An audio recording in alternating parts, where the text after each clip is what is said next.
महाराष्ट्र से सुजल जैन नमोस्तुन विधि करते हुए प्रश्न पूछ रहे हैं।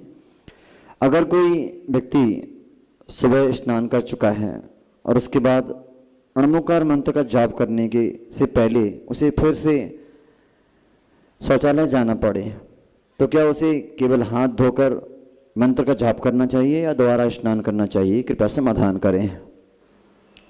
देखिए, 5 प्रकार के स्नान का वर्णन आगम में है और शौच आदि के बाद स्नान करना ही चाहिए। एक स्नान होता है सर से, एक होता है कंधे से, तीसरा जो हाथों को कोहनी से लेकर के नीचे घुटनों को पैर तक धोते हैं और चेहरा धोते हैं, तीसरे प्रकार का है। चौथा स्नान जो मुनिराज करते हैं वो दंड स्नान। 5वां स्नान होता है वो केवल हाथों को और पैरों को धो करके। अब जैसे हम शुद्धि करके लघु शंका करके आते हैं तो केवल हाथों के पंजों, अपनी रिस्ट को और पैरों के पंजों को धो करके आते हैं। एक प्रकार का ये स्नान है।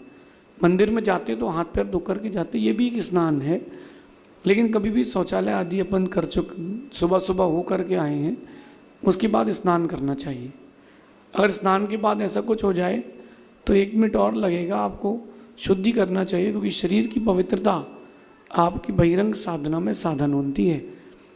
डेली रूटीन में अगर कोई नॉर्मली जाता रहता है तो वो कोई बात नहीं, लेकिन प्रारंभ अवस्था में शुद्धता का प्रयोग करें तो अच्छा है। अगर नहाने का समय नहीं हो तो दूसरे तीसरे प्रकार का स्नान, यानी अपन हाथों की कलाई से लेकर घुटनों के नीचे तक का और सर धो करके ही फिर आपको वो शुद्धि करना चाहिए। महिलाओं को जो होता है वो दूसरे प्रकार का स्नान चलता है। जो महिलाएं होती हैं वो कई बार सर से स्नान करती, कई बार कंधे से, तो दोनों अवस्था उनकी शुचि अवस्था कहलाएगी, क्योंकि वो चौका भी लगाएंगे, पूजा भी करेंगे, अपने हिसाब से धार्मिक क्रियाएं भी करेंगे, तो उनका सिर नहीं धोना भी उनका स्नान कहलाता है। 5 प्रकार के स्नानों में ये भी आया है।